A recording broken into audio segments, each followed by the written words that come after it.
HIV di Malaysia 80 lebih peratus disebar melalui aktiviti-aktiviti yang disebut tadi. Lelaki dengan lelaki. Saya daripada kecil ingat dia adalah dijangkiti oleh seks bebas antara lelaki dengan perempuan. Rupa-rupanya lelaki dengan lelaki yang banyak.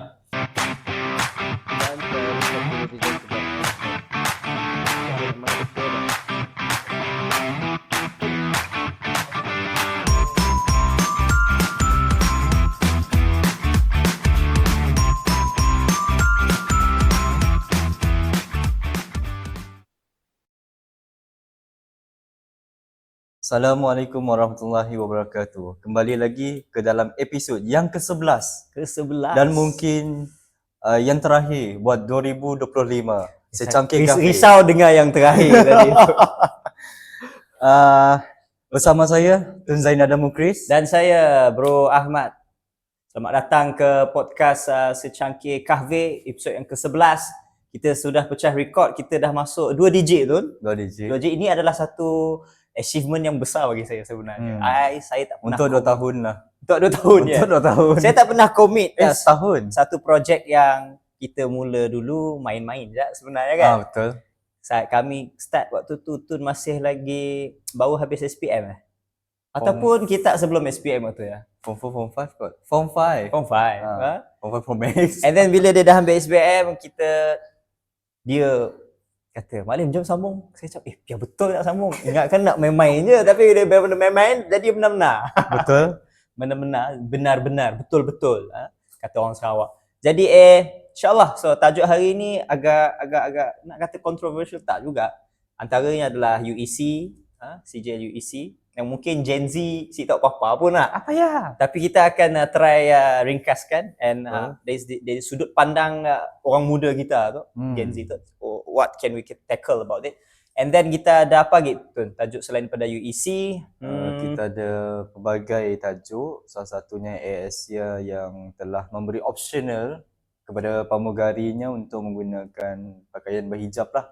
Pemakaian baru untuk pramugara dan pramugari ke pramugari saja. Pramugari. Kita risau nanti bermisai belum. Kalau pramugara nak pakai tudung boleh.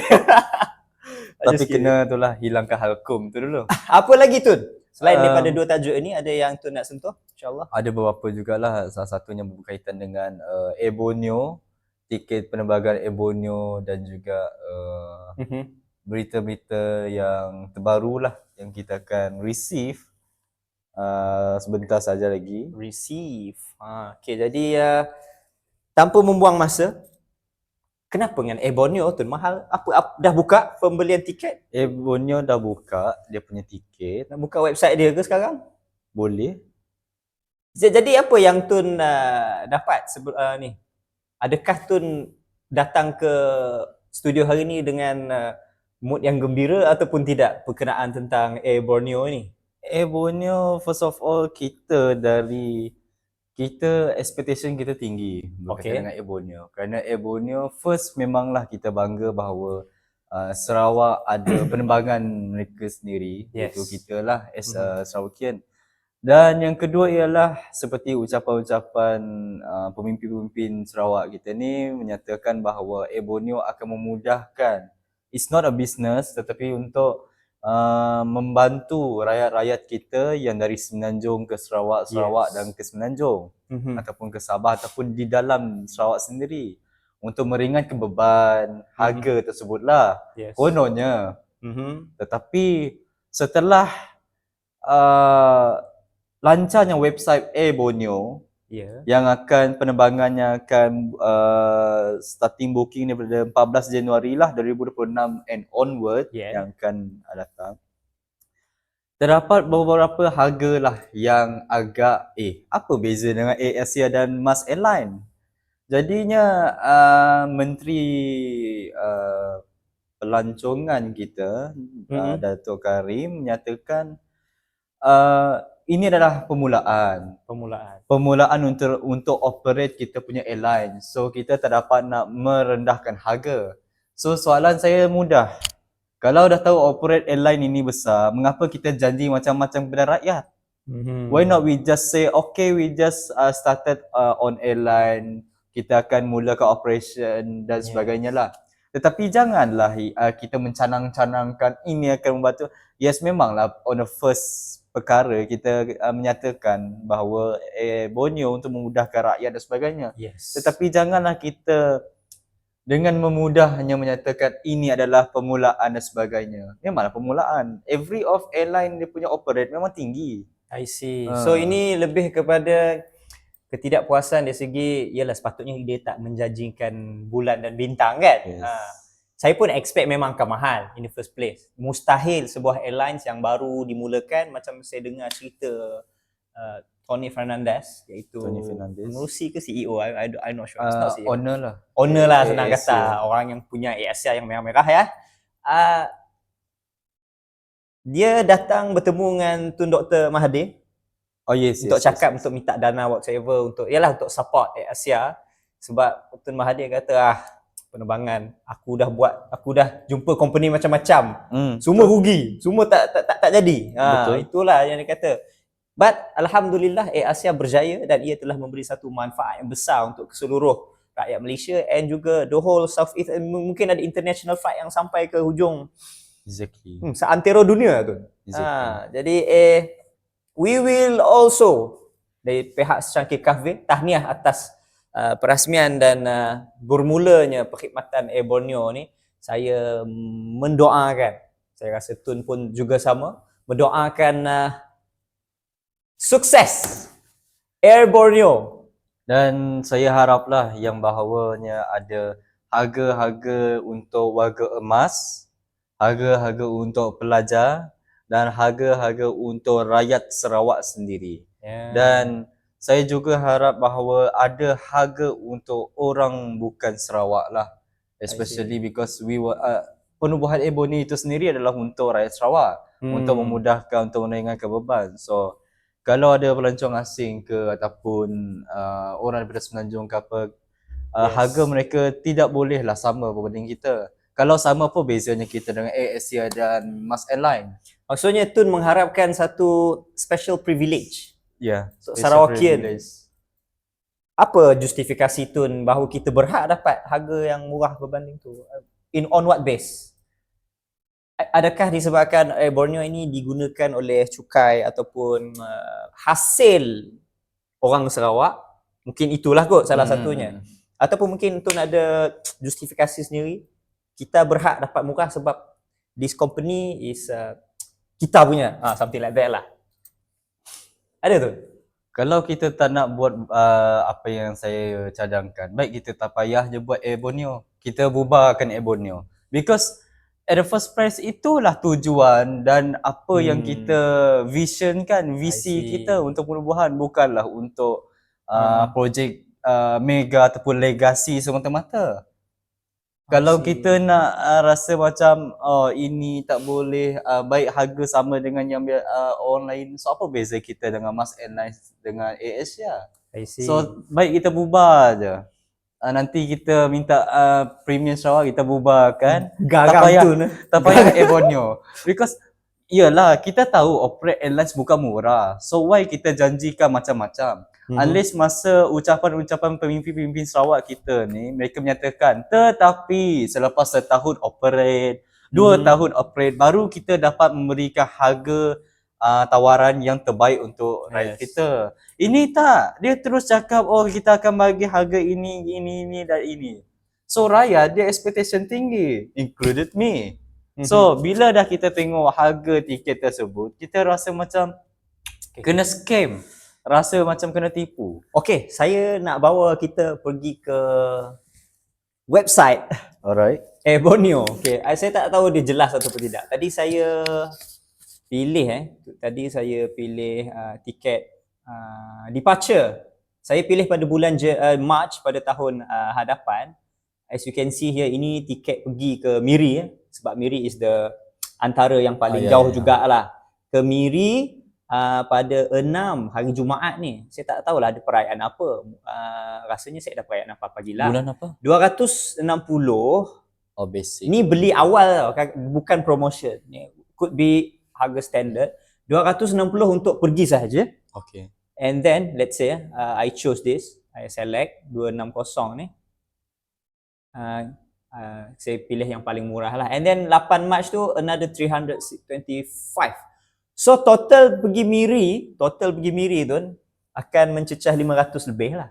Dalam masa yang sama, let's go to Air Asia sekarang. Sebenarnya agak si adil untuk kita tunjuk Air Asia sebab nya dah operate lama and nya dah ada jaringan yang besar. Mungkin kita kena listkan juga Air Borneo tu berapa banyak destinasi yang nya pergi. So here you can see the cheapest you can get untuk pergi ke Miri 119. Kalau nak balik pun hari Sabtu sama nya. 119. So nya akan costnya about 300 lah. Of course dari segi harga saingannya memang Asia kalah lah. Asia kalah, sorry. Borneo kalah lah. Still Asia mestilah kalah. Dia kalah dengan harga murah. Kalah Borneo menang dengan harga yang mahal. ya, champion dong sama. Okay, jadi kita sekadar lain lah kot. So kita mengharapkan pelaburan, of course. first Yang kita mengharapkan yang contoh, kalau saya banyak lama dalam bidang sekolah, the more classes you have and the more student yang kamu ada, rasionya lebih banyak berbanding kelas tu akan bawa untung lah. So when it comes to Air Borneo, dia perlu ada ramai penumpang. So untuk orang Sarawak, what the least we can do is support lah. Siapa yang ada kewangan yang stable. Kami yang ni, kami terpaksa Asia. Kau suruh kamu naik Air Borneo, mati kami. Tak balik. Pergi boleh, balik cepat. Kandas. Kandas dia. First of all, kita bukan nak menjatuhkan Air Borneo ataupun usaha kerajaan negeri. Tetapi please make a statement yang berdasarkan reality. Kita tidak mahu yang Premier ataupun Menteri Pelancongan ke siapa ke yang kerajaan negeri menyatakan harga ini murah dan sebagainya. At the end alasannya kata kita tak boleh expect kerana operation airlines ini bukan murah. So maksudnya before kita buat apa-apa ucapan dan sebagainya, bermakna kita tak buat kita punya research. Kalau kita tak buat kita punya research, kita akan sembrono sahaja untuk menyatakan perkara-perkara tersebut. Memanglah sedap didengar, murah dan sebagainya. Tetapi on reality, sangat mahal untuk operate one airlines. Belum harga minyak dia lagi, maintenance dia lagi dan sebagainya. Belum harga kru dan sebagainya. Saya takut satu benda tu. Saya takut bahawa Air Borneo ni tak tahan lama. Dan untuk mengelak benda ini berlaku, dari segi harga kita tak dapat nak menang lagi. Jadi semua staf, pegawai, pramugari dan pramugara harus memberikan servis yang terbaik untuk bahawa orang yang beli tiket 500 ya pun nasi rasa rugi untuk lepasnya beli. Saya halah mahal sikit, but the service is very tip top notch. Contohlah nak kata lah. And then we don't know bilanya akan stable, bilanya akan untung besar untuk Air Borneo. Tapi kita harap ada pergi Sabah sih. Ada, sure. Ada. Kalau Kota Kinabalu, Tawau, Sandakan ada. Kalau ada option yang pergi ke Sabah, let's use Air Borneo. Air Asia, kita doakan juga ianya kekal bersaing. Saingan yang sihat. Saya bukan apa tu. Bila saya mendengar bahawa kita akan menambahkan lagi satu servis penerbangan yang macam EV. Kita dapat lihat BYD masuk, Pro 2 dan juga Proton juga sudah masuk ke industri EV dan sebagainya. Ianya telah memberi satu saingan yang sehat. Kita lihat harga EV makin turun dan makin lama mungkin harga kita pun mampu juga beli EV one day. Teknologi pun bukan-bukan. Dulu kita buat tajuk EV tu, the first podcast tu. The first podcast kita pasal EV, it was 3 years ago. 3 years ago, I don't know, maybe 3 years. 3 years lah. 3 years ago. Waktu ya EV 100,000 lebih. And now we can see it in Malaysia, ada yang 80, ada yang 60. Kan? Tetapi masa tu kita bahas berkenaan dengan Tesla lah. Tetapi sekarang Tesla semakin hari semakin merudum. BYD yang conquer. Jadi kita perlu support Air Borneo untuk terus maju supaya saingan di segi harga tu sihat. Free market, open market, yang di mana now everybody can fly. Waduh, saya guna tagline Air Asia pula kan. Boleh saya selitkan tajuk yang seterusnya. Kita Boleh, dah cakap saya Asia dan sebagainya. Tun dengar ada satu apa orang kata, telah dibenarkan untuk pramugari Asia untuk memakai tudung dan juga kain yang lebih panjang untuk menutup kaki. So ini kepada netizen orang Islam lah, rakyat orang Islam, kita pun keluarga orang Melayu dan Islam sebagainya, kita gembiralah mendengar berita seperti ini. Tapi tu ada juga yang orang kata, apa kita tu makin mundur ke belakang, apa kita tu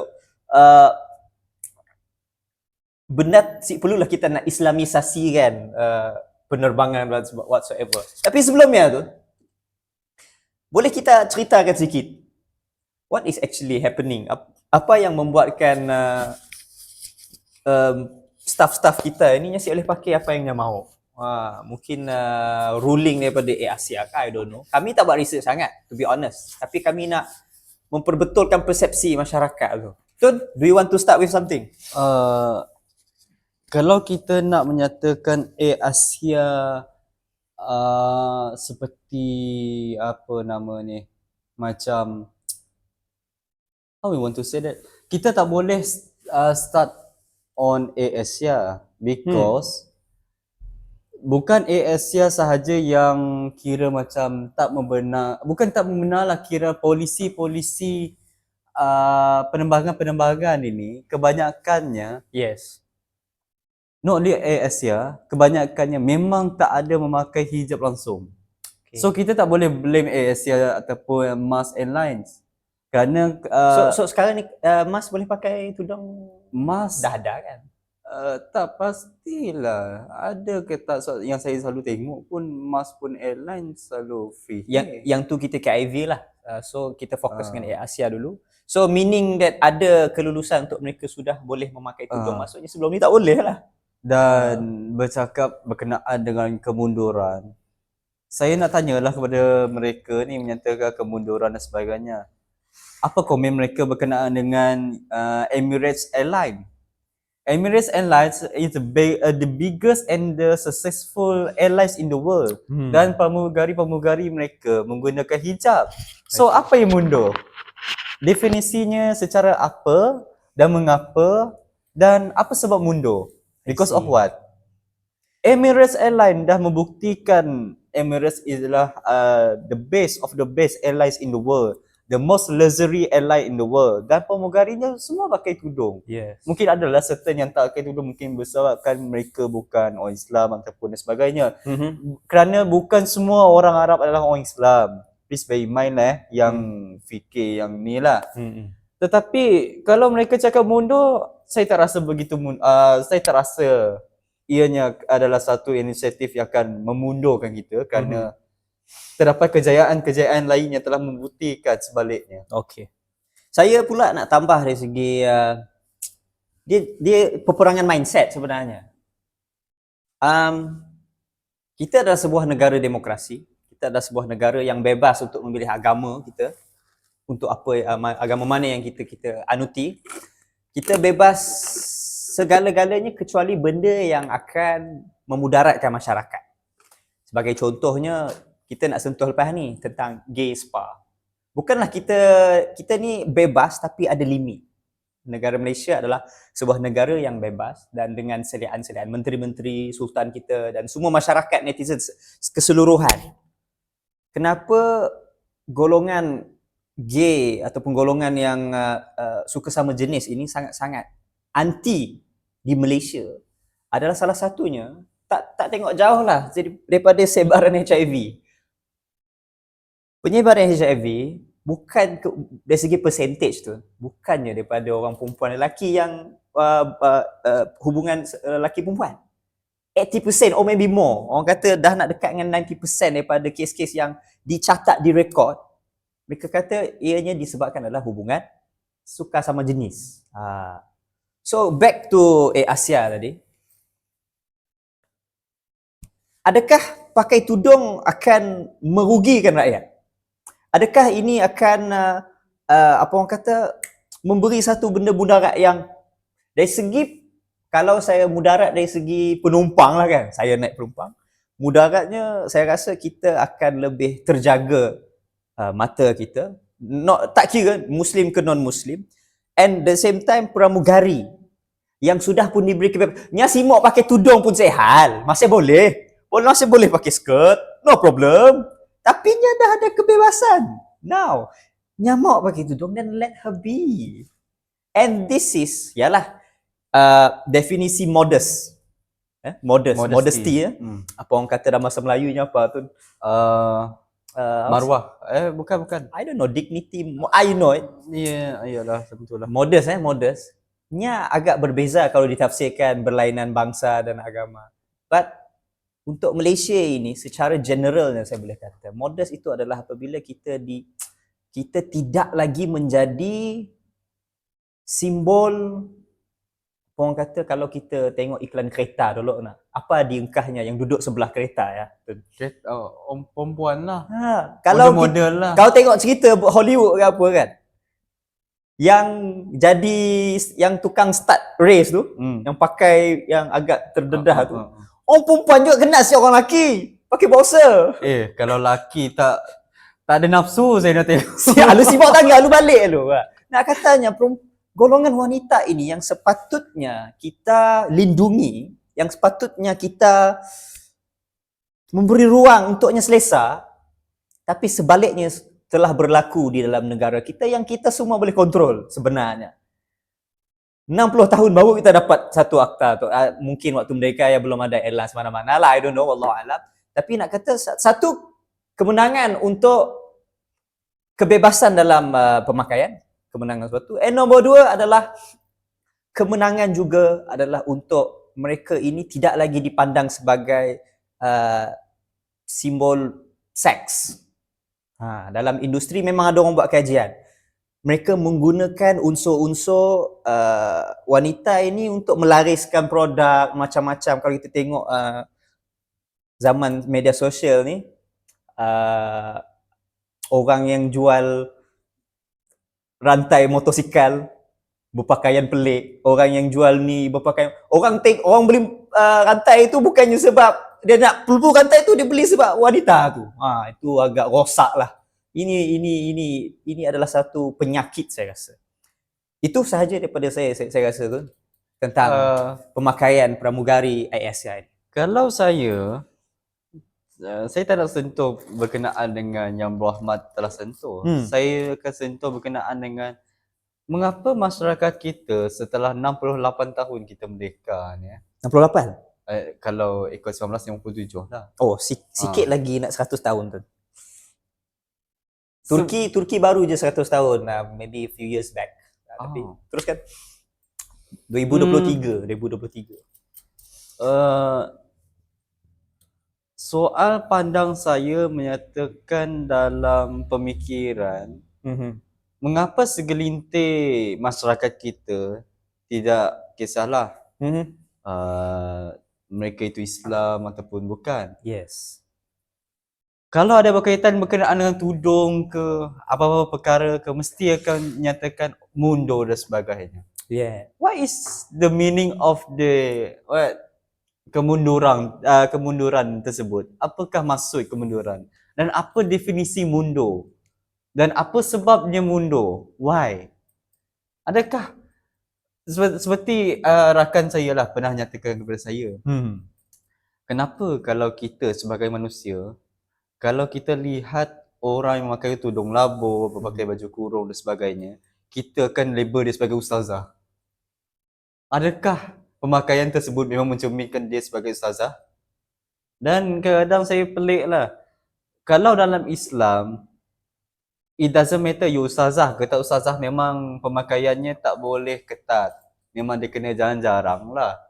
Tetapi pemikiran-pemikiran umat kita, bukan umat lah, kira macam masyarakat kita ni, sangat, I don't know, consider liberal ke somehow. Malaysia ke? Yeah, like, I don't know lah, like, mereka menyatakan asal begini mundur, seperti ini tak mundur.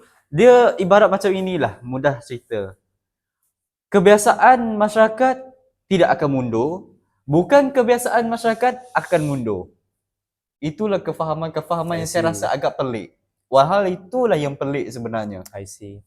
Jadi alamak, minta maaf terlanggar di meja. Jadi untuk menutup tajuk kita dua itu tadi, iaitu tentang Borneo dan juga pramugari Asia, Tun telah pun menyatakan opinion pendapat. pendapat beliau dan juga saya juga. Dan kepada penonton sekalian, what do you think about this? Tulis di ruangan komen di bawah. Kita juga mengharapkan feedback daripada penonton, kerana ia juga akan kita mungkin akan react lah sebenarnya. Kita react pada episod yang akan datang. Tapi sebelum itu, marilah kita berehat sebentar. Bye-bye.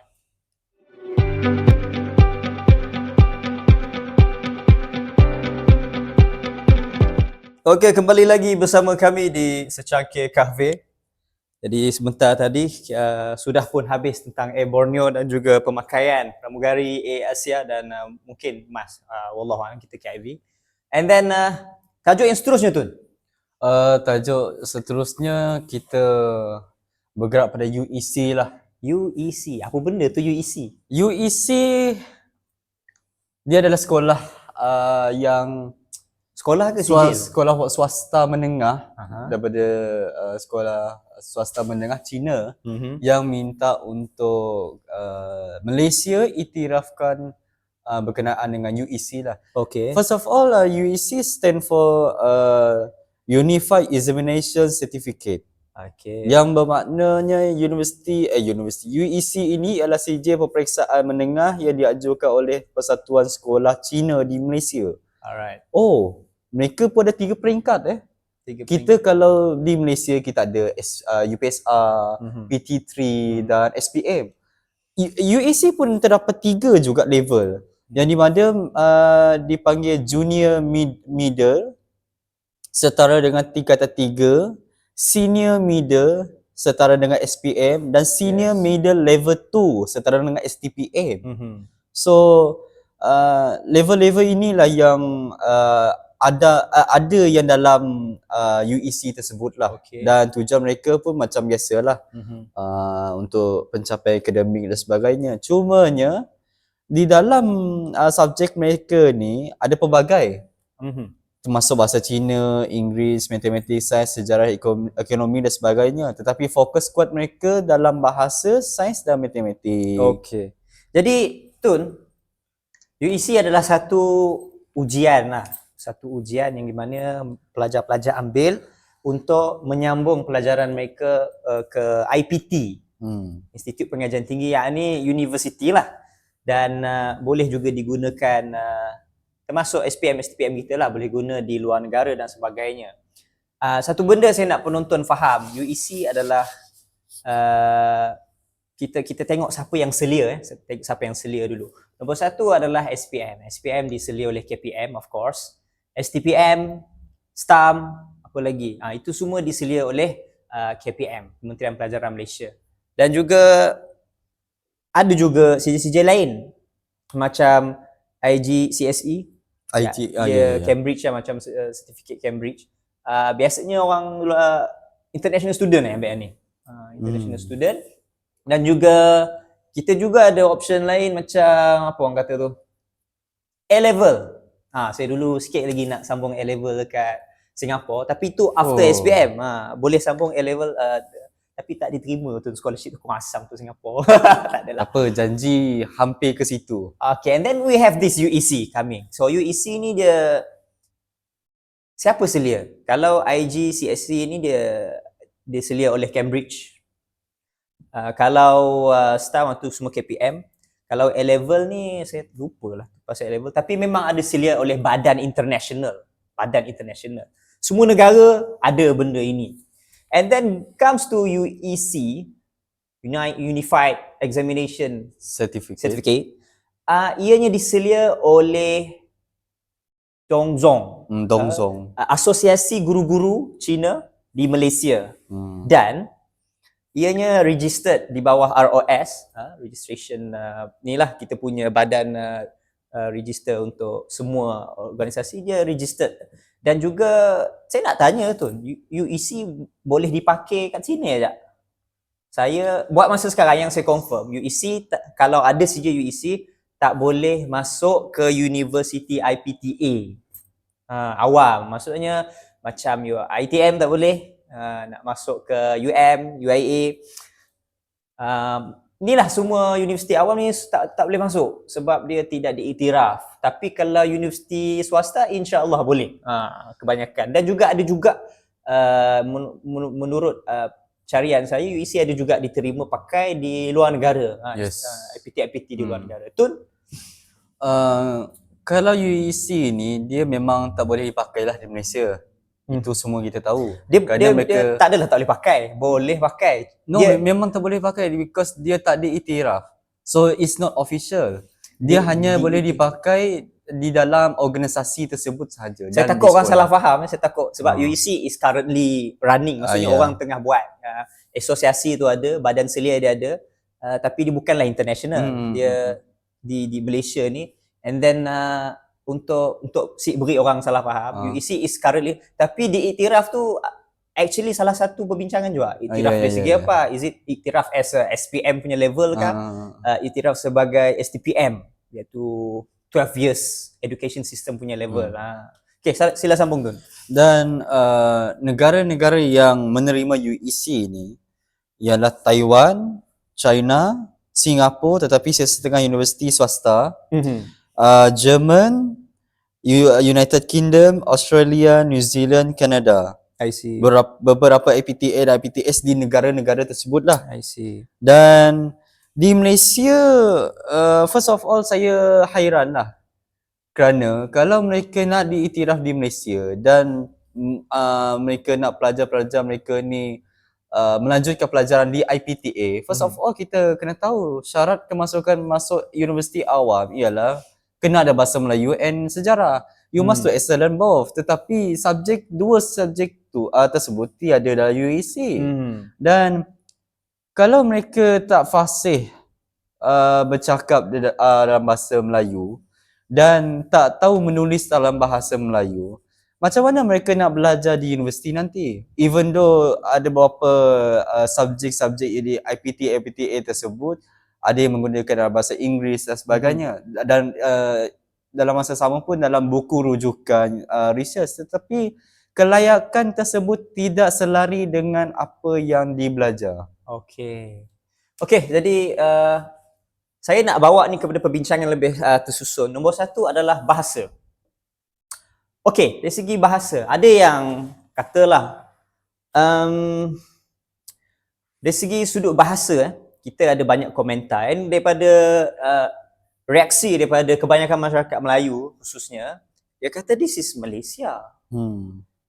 Kat UEC ni tak ada pembelajaran bahasa Melayu. Kalau salah betul kan di ruangan komen. Yang di bahasa pengantar. That's the issue. Maksudnya dia belajar matematik, dia belajar science in Chinese. Jadi saya, menurut experience saya lah tu, bahasa is important. Nombor satu, saya suka ambil contoh saya sendiri apabila saya belajar di negara orang, Turki. Saya first year tu memang takut nak keluar, takut nak apa, memang takut semua benda, takut lah. Susah nak bergaul, kita rasa ada language barrier yang sangat besar di situ.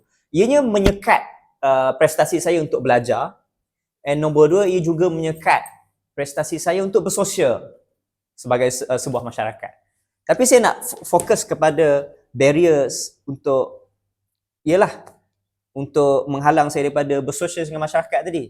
Bila saya dah belajar bahasa ini, walaupun tak adalah perfect sangat kan, kita berani pergi ke kedai, kita berani nak tegur siapa orang, pakcik tengah jalan pun kita pergi tolong, macam mana saya boleh bantu cik dalam bahasa mereka kan. Dan mereka apabila dia dengar foreigner dapat berbicara dalam bahasa mereka, mereka kata apa? Orang Turki ni dia ada satu budaya yang lebih kurang budaya Arab juga lah. Mereka suka ajak datang rumah. Kau ni baguslah anak ni. Kau datang rumah aku, stay seminggu. Duduk pergi kat kampung aku stay seminggu. Aku nak ni. Yelah, ini salah satu cara untuk mereka menghormati tetamu dan sebagainya. And then they will always say, Misafirsin, you are our guest, you are our guest. Ini ini membuatkan saya rasa, betapa pentingnya untuk kita mempelajari bahasa supaya barrier sebagai sebuah masyarakat itu dipecahkan. Dan melihat kepada UEC bahasa pengantar dia bukan bahasa Melayu, saya sebenarnya nak adil. Saya punya bahasa pengantar dulu waktu zaman saya, sekolah kami guna English untuk sains. Sama English juga. Sama, So saya sama. macam okay. Sama. Saya tak adalah nak rigid sangat sampai nak kata semua kena. Kadang-kadang benda tu kita boleh pilih kan untuk memudahkan kita belajar. Saya rasa itu antara kerisauan anak-anak Chinese. Bukan semua Chinese pandai. Ini yang benda yang kena betulkan. Kita jangan pukul rata. Kita tahu orang Chinese ni kebanyakannya pandai-pandai kan. Tapi bukan semua pandai sangat. Kita tak nafi memang ramai yang pandai dalam kalangan Chinese ni, sahabat kita Chinese ni. Tapi ada juga yang ada kesukaran. Masuk bahasa Melayu. Alamak, bahasa Melayu dia pun dah lemah. Dia nak kena belajar game mathematics science dalam bahasa Melayu, mampus. Macam itulah antaranya kalau kita nak imbangkan perbincangan kita ini. Okey, dari segi bahasa itu yang saya risaukan. Saya risau barrier sebagai sebuah masyarakat. Dari segi akademik saya tak risau sangat sebab kita dulu English. Ya, English saya pun pernah. Jadi penting untuk Malaysia ataupun anak-anak yang non-Malay ni lah, make sure our children can speak this language. Kita kena ingat ada negara lain yang berperang sebab bahasa. One of them is Bangladesh. Dengan itulah banyak lagi lah contoh lain. Itulah ada satu slogan yang menyatakan bahasa jiwa bangsa. Kita kalau boleh kita janganlah ada satu barrier, ada bangsa Cina, Melayu ke India ke. Why not kita unite as bangsa Malaysia? Unite as bangsa Malaysia. Of course kita juga tidak mengindahkan bahasa mereka, mempelajari identiti mereka, ethnicity mereka. Yes.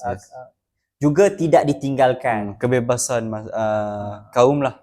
Jadi bagi saya tu my own personal lah. UEC dari segi bahasa pengantar dia, saya tak berapa, I have no problem with that.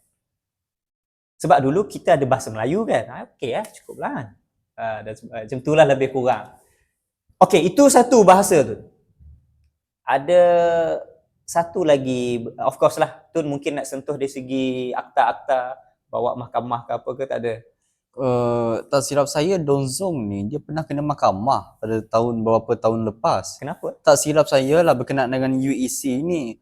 Kerana sekarang pun parti-parti politik dia dah jual UEC. Dia bukan jual tau, tapi dia dah menggunakan UEC ni untuk dia lawan politik, untuk ini dan itu. Jadi UEC ni dia makin menjadi-jadi disebabkan parti-parti politik ni dia dah start menjual. I see. Of course lah, saya dan Tun juga ada involve dengan politik lah. Politik juga, of course. Semua rakyat bebas untuk memilih, mengundi dan sebagainya.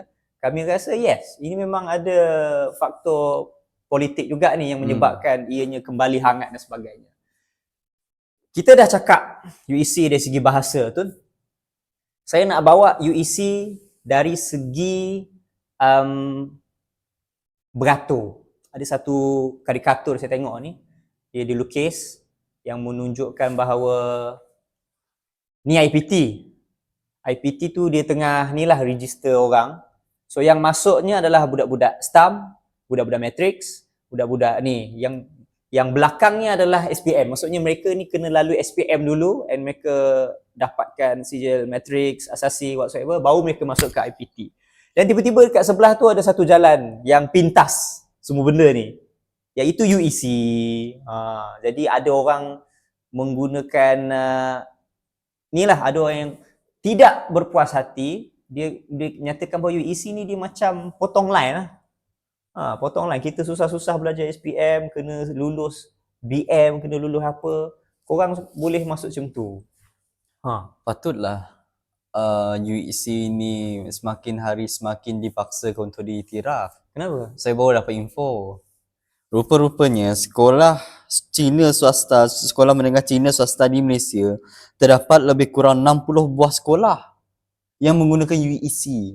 60 buah sekolah, agak banyak bagi Sangat saya. banyak. Dia bukan agak banyak, dia memang sangat banyak. Saya dapat angka iaitu every year seramai 10 hingga 12 ribu pelajar yang menduduki UEC. Kalau kita nak compare dengan SPM, of course SPM is lebih ramai lah.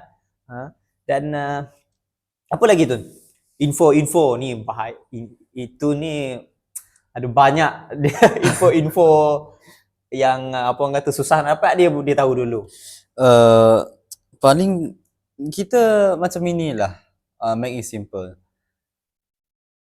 Sebenarnya kita agak susah nak sentuh berkenaan dengan UEC kerana kita masih belum ada kata putus, satu kata putus yang di mana apa masa hadapan Malaysia berkenaan dengan sistem pendidikan. Dan buat masa sekarang pun kita pun ada dalam masalah rombakan kabinet dan sebagainya.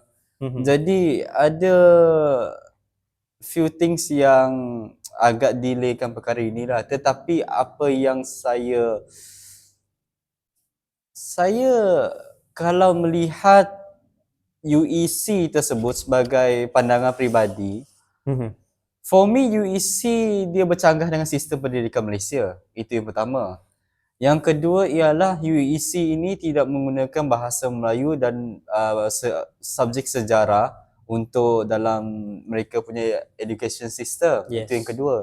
Yang ketiga ialah mereka nak sama taraf keiktirafan mereka sama seperti SPM. Dan kita semua tahu yang bahawa SPM adalah subjek yang peringkat paling tinggi untuk seseorang pelajar ingin kelulusan tinggi di bahagian sekolah lah sebelum bergerak ke alam universiti. Jadi kalau kita ada dua sistem pendidikan, dia ibarat seperti macam dia like this. Sekolah menengah Cina swasta, kita tahu kebanyakannya orang Cina Malaysia, dan it's not only Cina Malaysia, Cina bukan Malaysia pun ada. Okay. Because why? Dia adalah swasta. Satu lagi, migrant China, Cina daripada China, Taiwan dan sebagainya, mereka datang sini menetap dan sebagainya. Bersekolah mereka tentu akan ada dua pilihan, law school ataupun Chinese punya ni lah, independent punya swasta ni. Kalau mereka berjaya mengiktiraf Malaysia lah, berjaya iktiraf UEC, bermakna kalau mereka berjaya masuk ke IPTA, tapi jangkaan saya mereka kebanyakan tak akan masuk IPTA. Jangkaan saya, kerana mereka ada sedikit kesukaran untuk bahasa. Dan kedua ialah penerimaan masyarakat lah. We not starting racist punya perkara, tetapi apa yang saya boleh lihat bahawa bagaimana pelajar-pelajar yang dari didikan sekolah seperti ini akan survive di luar dengan basic knowledge untuk bahasa Melayunya tiada dan sebagainya. Itu pun kalau Inggeris dia okey. Kebanyakan Chinese ni dia ada dua jenis tau. Ada dia akan cakap Chinese. Yang kedua dia orang Chinese tetapi dia mostly cakap English. Yes. Dan saya rasa kat Sarawak ramai yang English speaker. Chinese dia dekat Sarawak kebanyakannya cakap English. Dia jarang nak cakap Cina ni. Tetapi ada yang cakap Cina, cuma mostly dia orang sesama sendiri banyak ke English lah. Jadi pandangan saya untuk UEC ni tidak seharusnya untuk diiktiraf lah. Okey, jadi sedikit video di sini yang kita lihat, satu komentar daripada PMX. Ada sebuah suara pelbagai tuntutan, soal bahasa, ada yang nak tekankan bahasa Inggeris, ada yang pengiktirafan UEC. Saya nak jelaskan begini, ini Malaysia, bahasa Melayu, bahasa resmi, dan kita harus ada siapa pun dalam percubaan mereka untuk membawa mesej satu-satu bahasa. Mesti ingat bahawa bahasa rasmi, bahasa Melayu harus diangkat sebagai bahasa ilmu yang dikuasai oleh semua rakyat Malaysia. Yang itu kita noktahkan. Sebenarnya yang kita risau ni adalah kita sebagai rakyat Malaysia, kita menginginkan harmoni, keharmonian. Tapi dalam masa yang sama, kita juga tidak boleh berpandangan bahawa mereka yang membawa isu UEC ni mereka tak nak belajar BM. Bukannya lah tak nak belajar BM sangat. Mereka lebih, you know tu, orang kita suka hantar ke sekolah agama untuk menjaga akhlak, untuk menjaga, bukan saja excellent dalam akademik, juga excellent dalam subjek-subjek agama, untuk membentuk saksiah dan peribadi yang baik. Masyarakat Chinese kita, mereka sangat-sangat beratkan akademik tu. Jadi apabila itu mereka punya apa orang kata, dia punya dia fokus ke situ. Jadi mereka menginginkan satu option yang mudah dan nak kata pantas tak juga, sama je dia punya ni kan, durasi belajar dia. Satu perjalanan yang menjamin untuk anak-anak mereka. Itu satu. Nombor dua, kita orang Melayu ni, kita nak sahabat-sahabat Cina kita untuk dapat bahasa Melayu supaya keharmonian negara ini dapat terjaga. Hari tu Sabah punya waktu ikrar tu, waktu angkat sumpah sebagai adun, ramai orang kata apa benda ni MP Sabah ni tak pandai. Tapi ada juga yang menyatakan bahawa waktu dia kempen dia boleh je cakap bahasa okey, cuma dia kata font susah nak baca whatsoever. Macam itulah lebih kurang And then macam saya kata tadi, kita risau bahawa kelaknya bilanya keluar ke masyarakat, yang sepak communicate. When you sepak communicate, people will try kau tak belajar apa daripada kecil? Kenapa kau sepak berbahasa? And dari segi ruling immigration pun, berbahasa adalah salah satu elemen yang akan dicek. Kau boleh kelakar bahasa Melayu untuk mendapatkan kewarganegaraan. Ini adalah kes-kes yang untuk siapa yang sekedar rakyat ke warga negara, antara elemen yang nak dicek, kelakar bahasa Melayu. Kelakar tu literally macam bercakap lah. Berbicara. And then macam saya kata tadi lah, saya risau ada social barrier.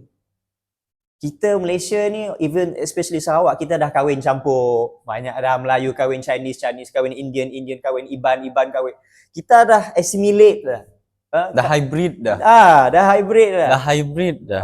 Nak katanya penting bahasa tu. Penting bahasa. Tapi dalam masa yang sama, saya rasa sekiranya, macam ada juga saya dengar Isterawan ni kata, UEC no problem. Salah satu daripada panelis ni lah. UEC tu no problem sebenarnya. Kalaulah mereka tambah bahasa Melayu, rasanya dah settle masalah tu. Itu saja. Dari segi sudut bahasa pengantar, apa kata, sains, math apa tu, saya rasa boleh diambil je UEC, tapi dia ada syarat tambahan tu, which is bahasa Melayu tu lah. Tapi ada juga daripada Howard Lee nama dia tu. Yang DAP tu? Yang DAP tu. Nak tengok ke video dia sekejap? Boleh. Saudara Akmal Saleh kata saya jahil. Katanya saya tak faham dasar pendidikan negara. Baik, sekarang kita uji siapa sebenarnya yang tak faham.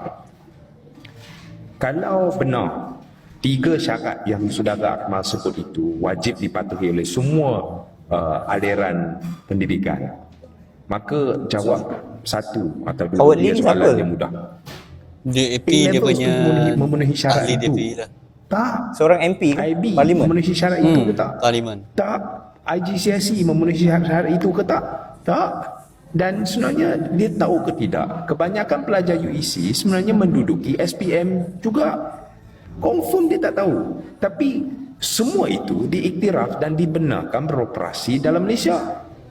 Universiti kita terima, UPU terima, KPM luluskan, kerajaan dari dulu sampai lah sekarang benarkan. Jadi siapa sebenarnya yang gagal ujian fakta? A-levels bukannya guna bahasa Melayu sebagai bahasa pengantar utama pun. IB tak ikut kurikulum kebangsaan pun. IGCSE tak duduki peperiksaan XPM atau STPM pun. Kalau ikut logik saudara Akmal yang tak berapa logik tu, semua ini patut ditolak dan tak diiktiraf IPTA atau IPTS.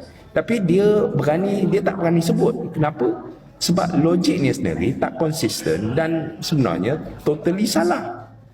Jadi persoalannya bukan pasal dasar pendidikan negara pun bagi dia. Persoalannya adalah siapa yang dia mau serang dan kenapa dia mau serang. Saya rasa yang UEC. belakang tu dah masuk sedikit politik, so we don't need that part. So Tun, apa komentar tentang video daripada dia sebenarnya dia satu balas balik kepada ni kot, Ketua Pemuda UMNO iaitu Akmal Saleh, Dr. Akmal Saleh. Saya ada tengok video tersebut dan berkenaan dengan Howard Lee ni, apa yang dicakap pun logik. Dia memang logik because of IGCE diiktiraf walaupun international. Ada je masuk FPTA dan sebagainya. Why not UEC pun diiktiraf sama? That's why I told on this first video yang berkenaan dengan terdapat beberapa parti politik ni dia start menjual. I see. So when dia dah start menjual, dia nak menggoreng lah. I see. Inilah itu dan sebagainya. So mulalah ada beberapa isu-isu ini dan itu. Tetapi bila saya lihat juga apa komentar-komentar daripada pendidik-pendidik di Malaysia kita, ada yang bersetuju dan ada segelintir tak bersetuju. Jadi ini adalah satu konflik lah. Dan saya harap bahawa Menteri Pendidikan lah, siapa? Fadina lagi ke dah kena rombak belum? Awak nak tunggu rombak ke? Saya harap tunggu rombak lah dulu. Tunggu ni ditukar ke apa. Because Kementerian Pendidikan dia kena tahu perkara inilah. I think she knows about this. Dan dia sepatutnya speak apa yang supposed to do. Apa Malaysia punya langkah, apa Malaysia punya cadangan ataupun apa-apalah yang berkaitan dengan UEC. She must to telling us lah apa-apa perkara. Okay. Dan kalau mengikutkan PMX kita sendiri cakap, ada sedutan video kan? Ada sudutan video, kita boleh lihat di sini. Tetapi bila naratif atau wacana itu menjurus kepada satu bahasa, satu kaum dan meninggalkan perbincangan soal bahasa utama negara kita, ini yang jadi masalah. Jadi itu dia tu. Penutup daripada PMX kita, Malaysia ini adalah Malaysia. So tapi berkenaan A-level apa semua tu tak ada bahasa Melayu pun kan. Jadi saya check lah tadi.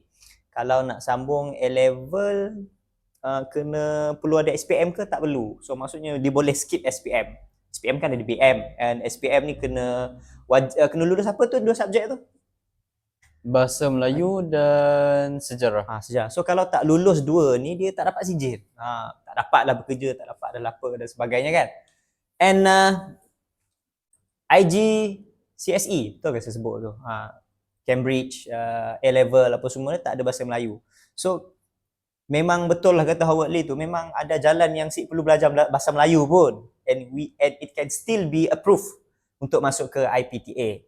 Saya ada satu lagi kerisauan daripada panelis yang saya dengar daripada Astro Awani last time. Kalau kita iktiraf UEC, nanti warga India datang, rakyat masyarakat kita India kata, UEC dah approve, kami orang pun mau juga. Nanti kalau di Sarawak lagi best. Ibadah, Bidayuh, Keakayan, apa ni pun nak juga demand. Kalau tu boleh, kenapa itu orang tak boleh? So dari segi administration ni lah tu kan. Kita kena fikir juga siapa yang akan selia benda tu. Larat kasih. Adakah kita mampu untuk selia banyak-banyak tu? Saya melihat Malaysia ni agak majmuk juga dari segi bahasa. So kemungkinan ada kesukaran. Dalam masa yang sama saya rasa adakah SPM mencukupi? Adakah SPM tu yang dapat menggantikan apa yang kurang pada SPM yang ada pada UEC? Itu mungkin benda yang perlu juga dibahaskan. Tapi apa-apa pun kita mengharapkan win-win situation untuk sahabat kita Chinese di Malaysia. Of course, kita faham kekangan dan juga ini adalah topik yang sangat sensitif sebenarnya tu untuk orang Chinese. Apa-apa reaksi kita mungkin akan menyebabkan kesedihan bagi mereka. Jadi kita bercakap sebagai satu masyarakat sesama lah. Kita tahu di Malaysia ada privilege-nya kepada orang yang berbangsa Melayu dan juga Bumi Putera dan sebagainya. Kita tak nafikan. Tapi in terms of bahasa, saya mengamati peperangan di negara-negara luar, even Filipina. They ada peperangan disebabkan bahasa ni. Nak tak nak memang kena pilih satu bahasa. Tapi memang dah settle dah bab yang sebenarnya. Jadi mungkin kita boleh alihkan perbincangan ini, dia fokus kepada pendidikan semata-mata. Pendidikan. Nak suruh setara dengan SPM tu, si Adil, UEC tu sebenarnya lebih tinggi pembelajarannya. And comes Ma'had, pondok. Si diorang tu belajar buku kitab tu, mereka baca kulit ke kulit tu. Subjek yang mereka belajar tu mungkin sama hebat dengan orang universiti. Budak-budak pondok ni. Yang mereka belajar daripada 8 tahun, 9 tahun, kadang-kadang 10 tahun. Ini pun benda Tapi, yang harus difikirkan juga. Sebab itulah saya setuju juga berkaitan dengan apa yang Bro Ahmad cakap tadi. Kalau orang Cina dia nak UEC, nanti datang orang India pula dia nak iktiraf ini. Nanti kalau di Sarawak lagi best. Iban dia ada, Bidayuh dia ada, Kayan dia ada, macam-macam ada. Semua nak minta. Jadi macam mana kita nak rangkul ni? Bagaimana? Okey, jadi it's a wrap tu. Untuk UEC ada lagi tajuk-tajuk lain yang mungkin kita tak sentuh? Ataupun kita rehat sebentar tu. Okay, kita rehat sebentar, kembali selepas ini.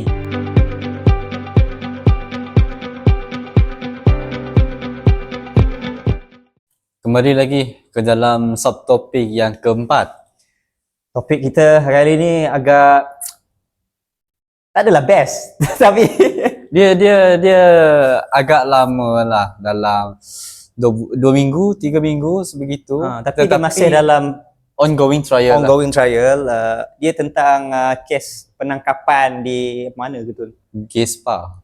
Gay spa. Tak tahulah dia bahagian mana ya. Tapi kita tak nak spesifikkan sebab benda tu dia masih dalam perbicaraan. Tapi kita nak fokus perbincangan kita adalah tentang suka sama jenis ini di Malaysia. Kalau di Amerika, mereka secara terang-terangan, it's a normal. Sebelum Trump take over, mereka menyambut baik komuniti LGBTQ+, bla bla bla bla bla tu. Mereka menyambut baik komuniti ini, dan komuniti ini banyak diberi muka oleh politician. Tidak dinafikan, even mayor yang baru menang itu Zohran Momdani pun dia of course lah, dia pemimpin sebuah negara ini, dia kena jaga semua. Tapi dia Malaysia ni tu. Dia sebenarnya macam ni. Dia sebenarnya macam ni. Untuk politik kita sanggup buat apa-apa saja. That is politik. Tak kisahlah Malaysia ke, bukan Malaysia ke. We talk before kita tahu apa akibatnya. Saya sebenarnya pelik tau. Sebagai adun dan juga MP Parlimen, mereka ni kena fikir ke etika dan budaya sebuah masyarakat, ataupun mereka ni hanya diberi tugas untuk mentadbir negara? Bukankah kita ada ustaz-ustaz kita ada our preachers, kita ada ni institusi mana-mana agama lah yang untuk meregulasikan adab akhlak di sebuah negara. Dan tu soalan kami adalah tu, macam semua benda sidak politician kan nak fikir. Semua benda, contoh macam isu akhlak, isu apa, Perdana Menteri nak fikir semua benda ke? Okey, berkaitan dengan tersebut. Saya pun selain pada orang politik yang saya tak setuju dengan perkara-perkara yang tak munasabah ni, orang agama kena main peranan. Saya dapati bahawa orang agama ni mereka terlalu tutup mulut berkaitan dengan hal apa-apa berkaitan dengan agama. Sebagai contoh, berkenaan dengan LGBT, berkaitan dengan perkara-perkara yang selain pada LGBT lah, yang pergaulan lelaki dan perempuan, sampai ke sekarang kita ada satu perkara yang dipanggil dark side. Okay. Dark side ni yang kita tahu pelacuran online. Wow. Dan apakah inisiatif orang agama di Malaysia? Di manakah ulama-ulama Malaysia? Di manakah ustaz-ustaz Malaysia? Apakah cadangan-cadangan, apakah kita punya tindakan untuk mencegah perkara tersebut? Tidak ada sama sekali.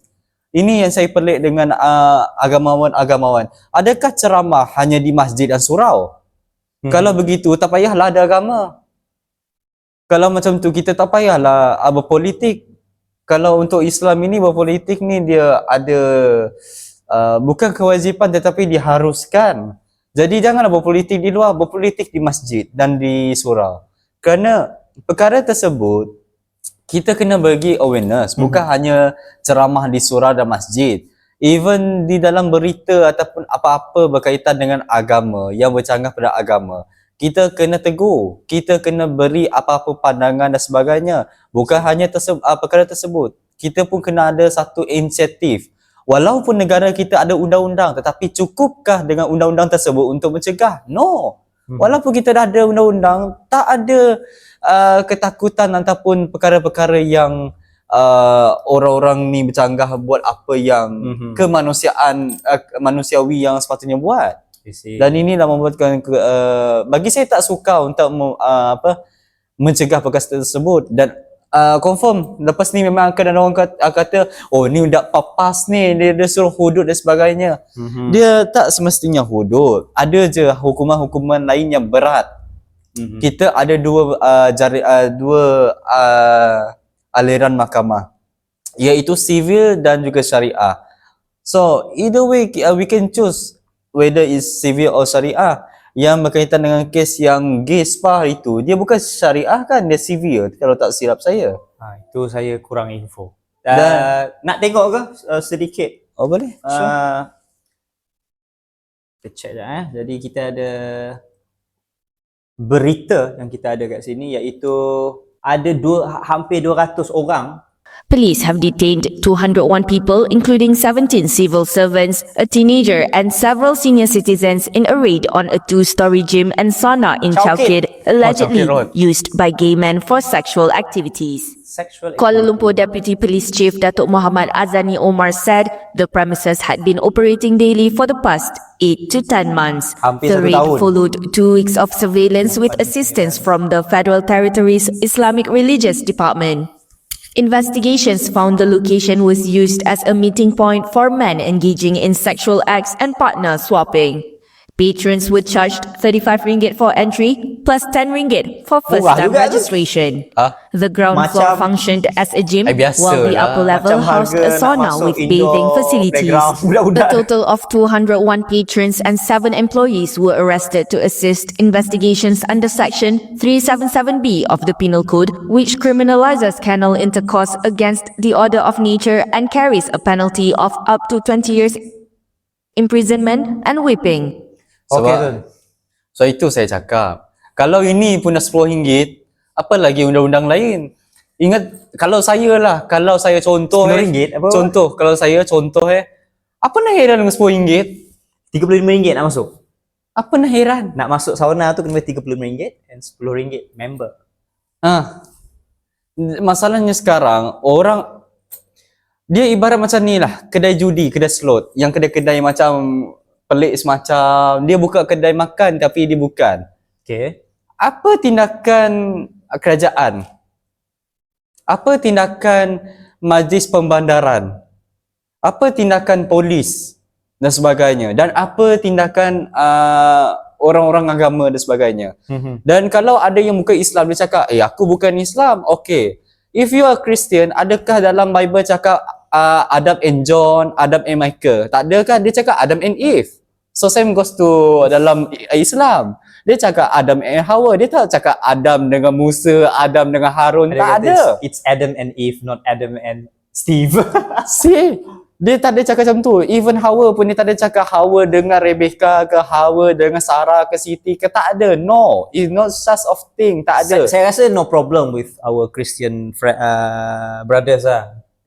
Muslim and Christian brothers kita memang we have the same ethic code lah. Kita ada pemahaman yang sama where we are against gay, we are against the LGBTQ yang tidak mengikut fitrah. Tetapi kena ingat, the biggest Christianity in the world is US. Tetapi US dia menyokong perkara tersebut. So what is going on? Amerika tu tak boleh nak kata negara Kristian jugalah. They are liberal, they are ni lah mereka bebas. Yeah, So tak boleh nak ambil model sangat. Okay tu nak bagi saya lah tu, bagi for my ni lah. Saya memang saya ulang benda sama je. HIV di Malaysia 80 lebih peratus disebar melalui aktiviti yang disebut tadi. Lelaki dengan lelaki. Saya daripada kecil ingat dia adalah dijangkiti oleh seks bebas antara lelaki dengan perempuan. Rupa-rupanya lelaki dengan lelaki yang banyak. Ini yang direkod yang tak record dan tak selesa sebenarnya kita nak cakap ni. Tapi Malaysia memang dah jelas lah. Kita memang mengambil satu pendirian bahawa mereka yang ada penyakit LGBTQ and mereka yang consider themselves as mereka lelaki jadi perempuan, perempuan jadi lelaki ni tak adalah akta yang khusus, tapi kebanyakan masyarakat kita berpandangan bahawa ini adalah satu penyakit mental. Penyakit mental. Dan sekiranya ada pun apa orang kata, sekiranya ada pun keinginan ataupun nafsu syahwat yang sesama jenis itu, saya rasa tak jauh beza. Kita dengan orang perempuan pun kita ada nafsu je kat semua perempuan-perempuan turun office ni, jumpa perempuan ada je rasa nafsu. But do we do it? No, we didn't. Maksudnya kita dengan perempuan yang sesama fitrah ni pun kita kena jaga. Kalau laki suka laki, apa beza? Tahanlah, janganlah buat. I mean Tapi for me jangan mengiyakan. Mengiyakan apa? It seems like mengiyakan. Maksudnya saya tak boleh juga kita menidakkan perasaan tu. Memang ada orang suka laki. That's why. So itulah saya cakap, kalau orang sebegini, dia pertama sekali apa penyebabnya dia ada perasaan tersebut. Itu yang pertama. Yang keduanya, why? Ialah seperti yang pertama tadilah. Dan berbalik apa yang saya sama ni selalu ulang. Saya ulang. Perkara yang saya selalu ulang ialah kita kena buat perkara yang berulang untuk kesedaran masyarakat. Seperti yang saya selama ni selalu menyatakan. Kita kena buat kempen kebersihan setiap minggu, kempen kesedaran dadah setiap minggu dan sebagainya. Kalau kita hanya praktik tersebut di sekolah agama dan sebagainya, selepas pada itu, adakah benda tersebut akan berulang? No. So sebab itu saya minta NGO, pihak agama dan kerajaan, tak kisah siapa pun anda, organisasi apa, sila mempraktikkan satu kesedaran, tak kisahnya gay ke, lesbian ke, LGBTQ ke, dadah or whatsoever. Do one campaign that memberikan satu kesedaran impak tinggi kepada masyarakat. Bukan hanya setahun sekali seperti Syawal datang, raya datang, no. Setahun. Hanya sekali. Dia bukan raya perayaan, no. Peringatan kita kena selalu diulang. Jadi bila kita selalu ulang, selalu memberikan satu nasihat dan sampaian, ia akan selalu diulang dalam kepala kita. Dan dalam masa yang sama, kita pun akan jadi kebiasaan dan akan sebersalah kalau kita melakukan perkara tersebut. So apa? Kita selalu di-remind of this message lah. Dan so itu saya tekankan pihak JAIS, JAKIM, ustazah dan semuanya, jangan hanya membuat ceramah di masjid dan surau. Keluarlah, buat dakwah di luar. Buat everything di luar selain pada di masjid dan surau, selain pada sosial media. Dan kerajaan pun gunalah orang-orang medical, apa yang bahagian medik ini, bahagian psikologi ke apa ke, untuk bantu masyarakat-masyarakat seperti ini yang telah hilang arah ni bagi saya. Dan tak lupa juga dengan orang agama. Tak kisahlah orang agama Islam ke apa, yang saya tekankan pada orang Islam. Yes. Orang agama Islam ini, tolong buat kerja anda. Sebab apa? Di akhirat nanti, kalau kita tak tekankan perkara ini dan membuat sampaian kesedaran, kita akan disoal berkaitan dengan apa kita punya tugas di dunia yang kita tak boleh nak cegah perkara tersebut. InsyaAllah sampai ke akhirat Tuhan bawa kita. Saya bukan... Kepada pendengar non-Muslim, kita orang, even in Christianity pun sama juga kot. Bila kita meninggal dunia, kita ada hereafter, kita ada hari pembalasan. Sebab kat dunia ni tak semua benda akan dibalas dengan adil. Jadi hari pembalasan itu kesemua baik buruk yang kita lakukan akan ditimbang dan akan diadili oleh Tuhan. Dan this is a Islamic belief lah, kepercayaan dalam saudara Islam kita. Dan juga saya rasa tak jauh beza dengan saudara Kristian kita juga. Mereka juga mempercayai bahawa ada hari kiamat yang akan datang nanti. And then comes back to our gay spa, iaitu orang duk tulis kat TikTok spa songsang. Spa songsang. Saya nak tambah sebagai penutup lah. Kita sebagai masyarakat kita boleh buat apa dengan golongan ini? Nombor satu adalah macam Tun kata tadi, kita perlu memperkasakan golongan-golongan agamawan dan juga kita perlu memperkasakan kita punya perkhidmatan kaunseling, perkhidmatan penasihat. Saya rasa kat Malaysia ni masih kurang lah penggunaan sesi kaunseling. Orang Malaysia ni dia tak suka pergi ke kaunselor. Sebab walaupun saya tak pernah rujuk pada kaunseling ke agamawan ke berkaitan dengan apa masalah ni. Sebab satu perkara yang mereka benci sangat. Apa dia? Kalau orang orang yang kaunseling semua ni dia akan kira macam kalau di sekolah lah, mereka akan gosip sesama cikgu dan sebagainya. Last cerita itu sebar. Dan kalau agamawan pun, oh haram, dosa besar, masuk nak api neraka, tak diampuni. This is what happened in reality. I see. Kita nak berubah, nak jumpa pakar, minta pendapat dan sokongan. Tiba-tiba, oh haram masuk neraka, api neraka. Tak cium bau syurga lah apa, masuk dah paling dasar jahanam sekali. Siapa nak berubah kalau macam tu? Siapa ada semangat nak berubah? Sebab itu kita kena minta yang ada ustaz-ustaz ni, yang bukan ustaz instan ni, tolonglah fahami. Memang agama tetapi kita kena fahami dulu apa sebenar punca dan kita kena memberikan satu pandangan yang kita sendiri, bukan based on agama. Dan yang join spa tu Tuan, ada juga ramai juga yang dah kahwin. Dan orang berumur 60, 50 pun ada. Maksudnya ini memang sekadar memberi peringatan yang berbentuk keras tidak mencukupi lah. Dan kita juga memerlukan satu naratif yang bukan naratif lah, kita perlu yang seperti tu yang kata, it's a consistent penjagaan yang secara konsisten, penjagaan yang lama berpanjangan untuk mereka yang mempunyai masalah seperti ini.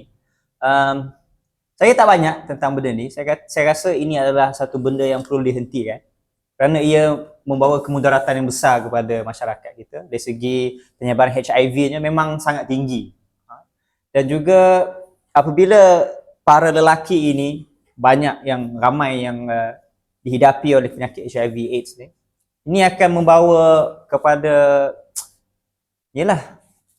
wanita-wanita ni kat Malaysia ni ramai yang tak kahwin lagi, wanita-wanita mereka nak pilih suami sekarang perlu berhati-hati. Sebaik kat Malaysia ni kita ada saringan HIV. Yes, exactly. Kadang-kadang kat ada negeri tu wanita tak perlu buat saringan, lelaki kena buat. Sebab apa? Sebab ramai ada yang kat lelaki. Peliknya. So HIV masih belum ada ubat yang untuk cure benda. Ada. Jerman. Okey. Jom pergi Jerman, budak-budak spa songsang tu kata. Tapi mahal lah. Jadi itu saja pada saya Tun. InsyaAllah kita akan cuba habiskan. Jadi Tun ada apa nak kata pada pendengar kita? Saya nak tegaskan kepada kerajaan dan pihak agama supaya hentikan lesen-lesen membuka spa, lesen-lesen penjudian dan sebagainya. Hentikan. Kita tak nak ada apa-apa perkara berlaku yang seperti inilah. Walaupun bukan spa sekalipun, judi ke apa, kita jangan beri lesen. Majlis Pembadaran pun kena tegas perkara ini. Kita jangan beri lesen. Dan Malaysia kena buat satu perundangan yang baru berkenaan dengan spa-spa seperti ini. Kalau nak buat, okey, kita buat satu SOP yang ketat. Di mana semuanya mengikut garis panduan yang ditentukan oleh kerajaan. Bukan sembrono yang kita hanya beri lesen dan mereka lepas begitu saja. Tidak. Kalau nak buat spa juga, okey, fine. Kita buat satu